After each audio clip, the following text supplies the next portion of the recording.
Friends, तो इस video में मैं आपको इंटरस्टिशियल कंपाउंड्स के बारे में बताऊंगा भाई कि इंटरस्टिशियल कंपाउंड्स क्या होते हैं। देखो भाई, इससे पहले जो मैंने सुना है वो सुना है इंटरस्टिशियल साइट्स। क्या सुना है? Interstitial sites. समाया। अब देखो भाई, ये चीज मैंने कहाँ सुनी है? ये चीज मैंने सुनी है सॉलिड स्टेट में। कहाँ सुनी है भाई? सॉलिड स्टेट में। ठीक हो गया? याद रखना, सॉलिड स्टेट में मैं इसको बोलता था वॉइड। क्या बोलता था? वॉइड्स। ठीक हो गया? तो याद रखना, जो इंटरस्टिशियल कंपाउंड है भाई, जो इंटरस्टिशियल कंपाउंड है वो मेरे लिए नहीं है, लेकिन मैंने क्या सुन रखा है? इंटरस्टिशियल साइट सुन रखा है। ये इंटरस्टिशियल जो साइट्स होती है सॉलिड स्टेट में, इसको क्या बोलता है? वॉइड बोलता है भाई। ठीक हो गया? तो देखो भाई, तो देखो, याद रखना, जो हमारे पास ट्रांजिशन एलिमेंट्स होते हैं, क्या होते हैं? ट्रांजिशन एलिमेंट होते हैं भाई। ठीक हो गया? उनके क्रिस्टल लैटिस में डिफेक्ट्स पाए जाते हैं। उनके किसमें? क्रिस्टल लैटिस में। कहाँ? क्रिस्टल लैटिस में। उनके क्रिस्टल लैटिस में डिफेक्ट पाए जाते हैं। क्या पाए जाते हैं? डिफेक्ट्स पाए जाते हैं। ठीक हो गया? अब देखो भाई, मैं बना देता हूं मेटल का क्रिस्टल लैटिस।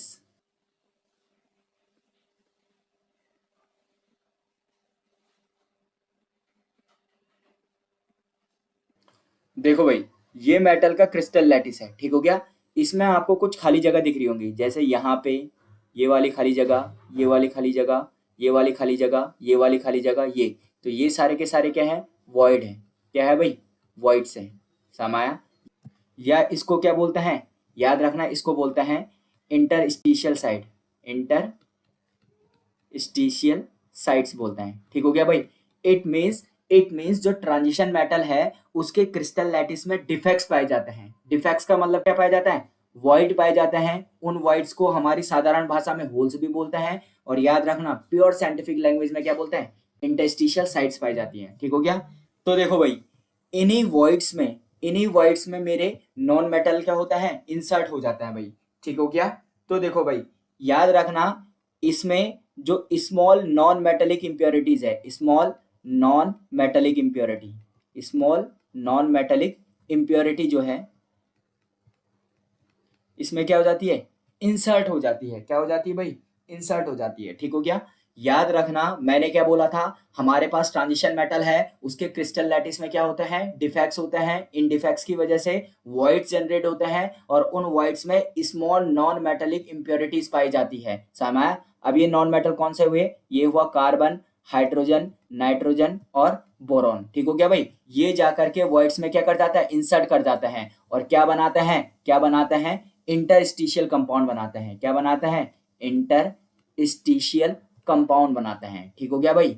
तो इंटरस्टिशियल कंपाउंड क्या होते हैं ये मैंने आपको एग्जैक्टली सिखा दिया है। एक टर्म में बोलूं, ट्रांजिशन मेटल एलिमेंट पाया जाता है, क्रिस्टल लैटिस में डिफेक्ट्स पाया जाता है। इन डिफेक्ट्स की वजह से उसके लैटिस में वॉइड्स जनरेट होते हैं। इन वॉइड्स में स्मॉल जो नॉन मेटेलिक इंप्योरिटीज है वो इंसर्ट हो जाती है, जैसे कार्बन, हाइड्रोजन, नाइट्रोजन और बोरॉन, और क्या बनाता है? इंटरस्टिशियल कंपाउंड बनाता है भाई। ठीक हो गया?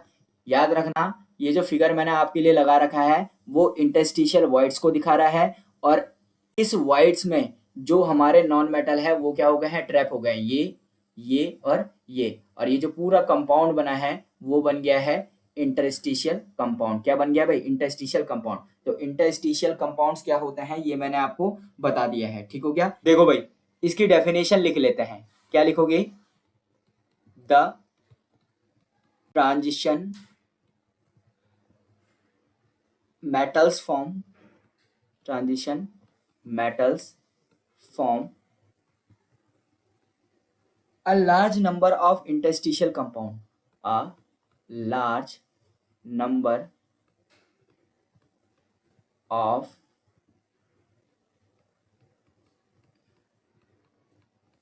interstitial compounds, large numbers of interstitial compounds। ठीक हो गया? in which small atom in which small non metallic impurities लिख देता हूँ, small non metallic impurities such as carbon, hydrogen, nitrogen and boron। ठीक हो गया। occupy the empty spaces।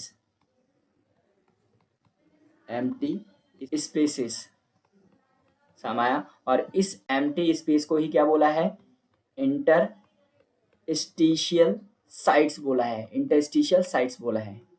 समाया, interstitial sites in their crystal lattice. देखो भाई, मैंने आपको बताया कि इंटरस्टिशियल कंपाउंड क्या होता है भाई। ठीक हो गया। इस चीज को रिमार्क करके लिखो भाई, रिमार्क करके। कभी कभी ये चीजें आ जाती है, याद रखना। जो हमारे नॉन मेटल्स होते हैं, समाया लिखो, the non metal metals are occupied या accommodated, और मैं क्या लिख देता हूं? accommodated in voids। समाया, या इसको क्या बोलते हैं? टेट्राहेड्रल voids, या क्या बोलते हैं? And octahedral voids। ठीक हो गया भाई। बहुत इंपॉर्टेंट बात बता दी है मैंने आपको। मैंने क्या बोला? मैंने बोला अगर आपके पास नॉन मेटल है तो याद रखना, ये नॉन मेटल क्या करता है? वॉइड्स में चले जाता है। ये वॉइड्स टेट्राहेड्रल वॉइड्स भी हो सकती है, और क्या भी हो सकती है? ऑक्टाहेड्रल वॉइड्स भी हो सकती है भाई। देखो, टेट्राहेड्रल वॉइड्स कैसे होती है? टेट्रा का मतलब कितना आता है? याद रखना, 4 एलिमेंट जब मिलते हैं तो उसके बीच में कुछ स्पेस छूट जाता है। याद रखना, 4 एलिमेंट क्या हुआ? 1 2 और क्या है? 3। ये 3 एलिमेंट हुए, और इनके ऊपर से एक चौथा एलिमेंट इस तरह से आ जाता है। ठीक हो गया। और फिर भी बीच में ये स्पेस छूट जाएगा। इसको 3D कंसीडर करो। ये आपके पास 3 बॉल है, 3 स्पेयर है, और उसके ऊपर से ये चौथा स्पेयर है, ये वाला। ठीक हो गया। तो ये बीच में जो स्पेस छूटेगा, इस स्पेस को बोलता है टेट्राहेड्रल वॉइड, TD वॉइड्स। समाया भाई, याद रखना, नॉन मेटल इस टेट्राहेड्रल वॉइड में भी जा सकता है, और किस में भी जा सकता है? Octahedral voids. ऑक्टाहेड्रल वॉइड्स क्या होती है? देखो, ऑक्टाहेड्रल वॉइड्स भी बता देता हूं। देखो भाई, 1 2 और 3, ये 3 आपने एलिमेंट लिए। ऑक्टाहेड्रल में 6 लिगेंड्स होते हैं भाई, 6 लिगेंड, याद रखना। देखो फिर क्या हुआ, याद रखना, 1 2 और ये 3। समाया, 3 एलिमेंट जो है, 3 एटम जो है वो डाउन साइड है और 3 अप साइड है। यानी कि 3 बॉल जो है वो क्या है? डाउन साइड है, 3 बॉल अप साइड है। फिर भी इनके बीच में ये स्पेस छूट रहा है, ये वाला। That space is known as octahedral voids. Octahedral voids. तो इंपॉर्टेंट चीज क्या बताए? जो नॉन मेटल्स होते हैं वो कहाँ अकोमोडेट होते हैं? वो वॉइड्स में अकोमोडेट होते हैं। वो वॉइड्स टेट्राहेड्रल भी हो सकती है, और क्या भी हो सकती है? ऑक्टाहेड्रल भी हो सकती है भाई। ठीक हो गया। तो आपको हर चीज समझनी है, रटना नहीं है भाई, रटना नहीं है हर चीज। समाया, तो देखो आगे। देखो भाई, अब बात करते हैं एग्जाम्पल्स की। ठीक हो गया। जो इंटरस्टिशियल कंपाउंड्स होते हैं उनको क्या किया जाता है? इस तरह से रिप्रेजेंट किया जाता है, जैसे TiC हो गया, जैसे TiS2 हो गया, ये वाला करके। समाया, जैसे क्या हो गया? Fe3H हो गया। समाया भाई, ये हमारे पास कुछ इंटरस्टिशियल कंपाउंड है। एक और लिखा था MN4, और क्या लिखा था? C, और क्या लिखा था? V और H लिखा था। ठीक हो गया भाई। देखो, याद रखना, ऐसे लग रहा है ये जो कार्बन है ये सिंगल कार्बन है, ये हाइड्रोजन क्या है? 2 है। यहाँ पे हाइड्रोजन 1 है, यहाँ पे कार्बन 1 है, और यहाँ पे याद रखना हाइड्रोजन 1 है। लेकिन याद रखना, ये फुल नंबर में नहीं होते। याद रखना, ये जो एक्चुअल में होते हैं, क्या होते हैं? Actually they are non stoichiometric. क्या होते हैं?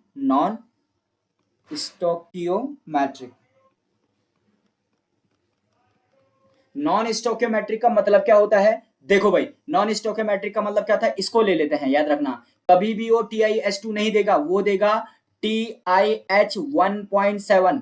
एग्जैक्टली। स्टोक्योमेट्रिक का मतलब क्या होता है? जैसे मैंने बोला NaCl, स्टोक्योमेट्रिक का मतलब क्या था? ये 1 है, ये 1 है, होल एलिमेंट है। लेकिन अगर कुछ चीज फ्रैक्शनल है तो उसको क्या बोलता है? नॉन स्टोक्योमेट्रिक बोलता है। जैसे मैंने बताया TiH1.7, यहाँ पे तो ये 1 है, लेकिन ये क्या है? 1.7 है। ये क्या है? नॉन स्टोक्योमेट्रिक है। ठीक हो गया। तो याद रखना, जो हमारे पास इंटरस्टिशियल कंपाउंड्स होते हैं वो क्या होता है, नॉन स्टोकियोमेट्रिक्स होता है, नॉन स्टोकियोमेट्रिक्स होता है। समय एक एग्जांपल और ले लो, ये जो वी एच दिख रहा है ना, वो क्या होता है, वी एच 0.56। समय भाई याद रखना, ये एच कंप्लीट एच नहीं होता, ये कितना होता है, 0.56 होता है। तो हमने एक बात पढ़ी, जो इंटरस्टिशियल कंपाउंड्स होते हैं वो क्या होता है, नॉन स्टोकियोमेट्रिक्स होता है। समाया अब इसकी कुछ कैरेक्टरिस्टिक्स पढ़ लेते हैं। क्या पढ़ लेते हैं, कैरेक्टरिस्टिक्स। क्या पढ़ लेते हैं, कैरेक्टरिस्टिक्स। समाया भाई देखो, बहुत इंपॉर्टेंट कैरेक्टरिस्टिक्स है भाई, बहुत इंपॉर्टेंट कैरेक्टरिस्टिक्स है। समाया याद रखना, they are very hard and rigid, ये बहुत हार्ड और रिजिड होता है। They are very hard and rigid, क्या होता है, वेरी हार्ड एंड रिजिड। समाया भाई ये बहुत हार्ड और क्या होता है, रिजिड होता है। ठीक हो गया भाई। देखो भाई एक एग्जांपल के साथ मैं आपको समझा देता हूं। अगर मेरे पास स्टील है, समाया याद रखना, ये एफ ई और कार्बन का क्या होता है, एफ ई और कार्बन का क्या होता है, इंटरस्टिशियल कंपाउंड होता है भाई। याद रखना ये बहुत हार्ड होता है। समाया एफ ई और कार्बन का जो इंटरस्टिशियल कंपाउंड है स्टील, वो क्या होता है, बहुत हार्ड होता है भाई। समझ में आया। और याद रखना सिमिलरली, सिमिलरली याद रखना, जो बोराइड्स होता है, क्या होता है, बोराइड्स होते हैं। बोराइड्स का मतलब क्या होता है भाई, बोराइड्स का मतलब होता है बोरोन के इंटरस्टिशियल कंपाउंड, यानी कि क्रिस्टल लैटिस में जब बोरोन इंसर्ट कर जाता है तो बोराइड्स बोलते हैं। समाया जो बोराइड्स होते हैं are as hard as diamond, are as hard as diamond, hard as diamond. समाया भाई बहुत अच्छी बात बता दी आप लोगों को। मैंने बोला सबसे हार्ड चीज जो अर्थ में है वो क्या है, डायमंड है। क्या है भाई, डायमंड है। लेकिन लेकिन जो कुछ बोराइट्स होता है ना, वो डायमंड जैसे क्या होता है, हार्ड होता है। तो सबसे अच्छी जो प्रॉपर्टी है इंटरस्टिशियल कंपाउंड की, वो है कि ये क्या होता है, डायमंड जैसे हार्ड होता है। क्या होता है भाई, हार्ड होता है। ठीक हो गया। दूसरी प्रॉपर्टी पे आ जाओ भाई, दूसरी प्रॉपर्टी पे याद रखना, याद रखना। अब देखो भाई मैंने नॉर्मली बोला है, देखो भाई देखो, अगर मेरे पास एल्यूमिनियम है, क्या है, एल्यूमिनियम है। समय भाई और स्टील है, तो बताओ भाई, स्टील है, बताओ कौन सी रॉड जल्दी टूट जाएगी, एल्यूमिनियम की या स्टील की। याद रखना जो एल्यूमिनियम है वो क्या होता है, प्योर फॉर्म में होता है। अरे घर में बक्से होते हैं एल्यूमिनियम के, सामाया याद रखना, उस पे याद रखना हमेशा कुछ पिल्स पड़े होते हैं। सामाया भाई मीन्स उस पे कुछ गड्ढे गड्ढे होते हैं, अगर एक मार दो तो उसका साइज ही क्या हो जाता है, डिफॉर्म हो जाता है। लेकिन याद रखना जो स्टील है, स्टील है वो थोड़ा क्या होता है, हार्ड होता है। समय घर में स्टील के बर्तन याद रखना, स्टील के बर्तन पे मुक्का मारोगे तो कुछ नहीं होगा, हाथ टूट जाएगा, हाथ मुक्का मत मारना भाई। समाया तो याद रखना ये क्या था, प्योर मेटल था, और ये क्या था भाई, इंटरस्टिशियल कंपाउंड था। तो इंटरस्टिशियल कंपाउंड्स जो होते हैं वो प्योर मेटल से थोड़ा क्या होता है, हार्ड होता है। एज आई टोल्ड यू कि जो बोराइट्स होते हैं वो डायमंड से हार्ड होता है। डायमंड तो सबसे कठोर चीज है अर्थ में। समझ आया भाई। अब देखो भाई, अब देखो जो अगला बोला, देखो अगर ये हार्ड होंगे तो इनका मेल्टिंग पॉइंट ज्यादा होगा। समाया तो they have higher melting point, they have higher melting point, they have higher melting point. इनका जो मेल्टिंग पॉइंट है भाई वो क्या होता है, हाई होता है। समय which are higher than, which are higher than, higher, which are higher than, higher than those of pure metal, those of pure metal, pure metal। समझ भाई।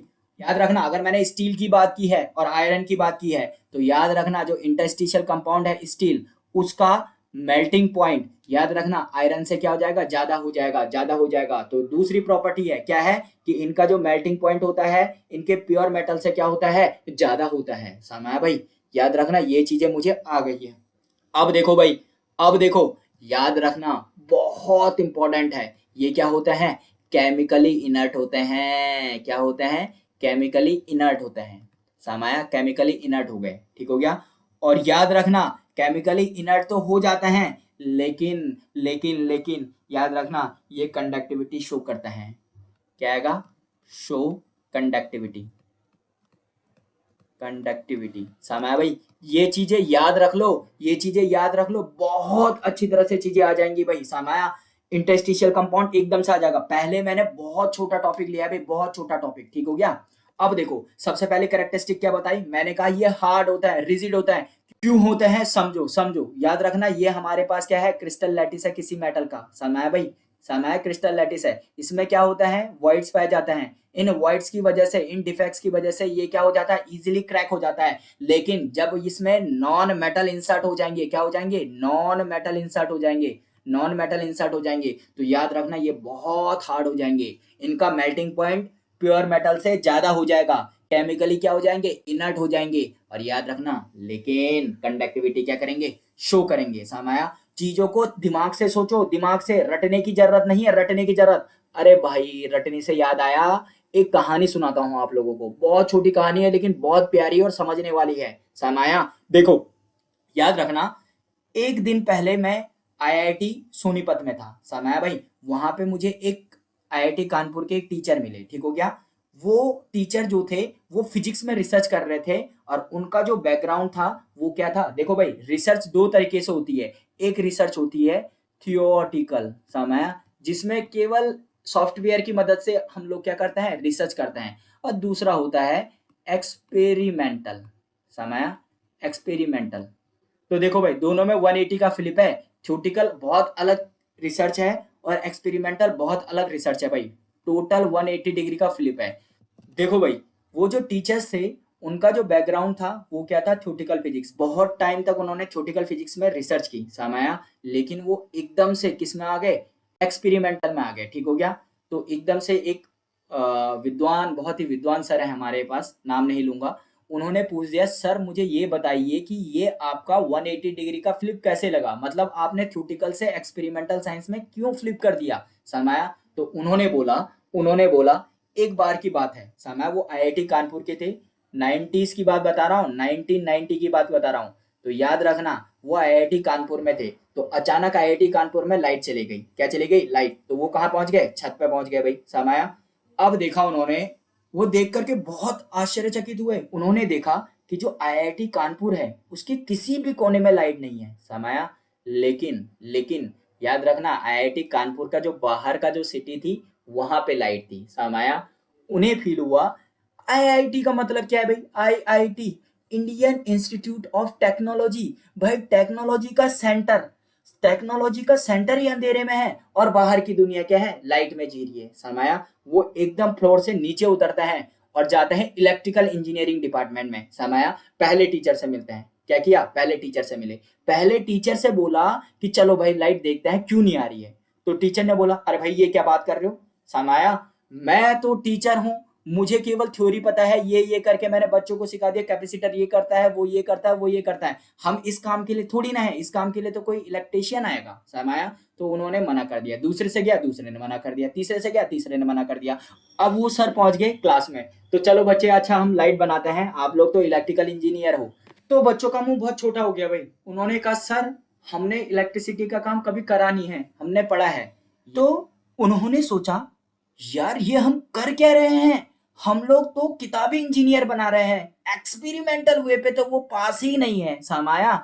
उस दिन उन्होंने निर्णय लिया, उस दिन उन्होंने निर्णय लिया, याद रखना समाया, किताबी इंजीनियर बना रहे हैं। तो एक्चुअली जो उस डिपार्टमेंट, इलेक्ट्रिकल डिपार्टमेंट के जो टीचर्स थे उनका कहना था, याद रखना पहले सप्लाई ऑर्डर्स आएगा, कोटेशन पास होगा, तब जाकर के बाहर से कोई इंजीनियर आएगा और लाइट बनवाएगा समाया। एक दिन हुआ लाइट नहीं आई, 2 दिन हुआ लाइट नहीं आई, 3 दिन हुआ लाइट नहीं आई, ठीक हो गया। ऐसे करके 5 दिन हो गए, 5 दिन तक आईआईटी कानपुर जो है वो अंधेरे में जीता रहा समाया। छठे दिन एक इंजीनियर आया, इलेक्ट्रिकल इंजीनियर समाया, नॉट इंजीनियर मैं नहीं बोलूंगा, बाहर से एक अनपढ़ बंदा आया, ठीक हो गया। उसने क्या किया, उसने पावर सप्लाई देखी, पावर सप्लाई हो रखी थी ऑफ, ठीक हो गया भाई।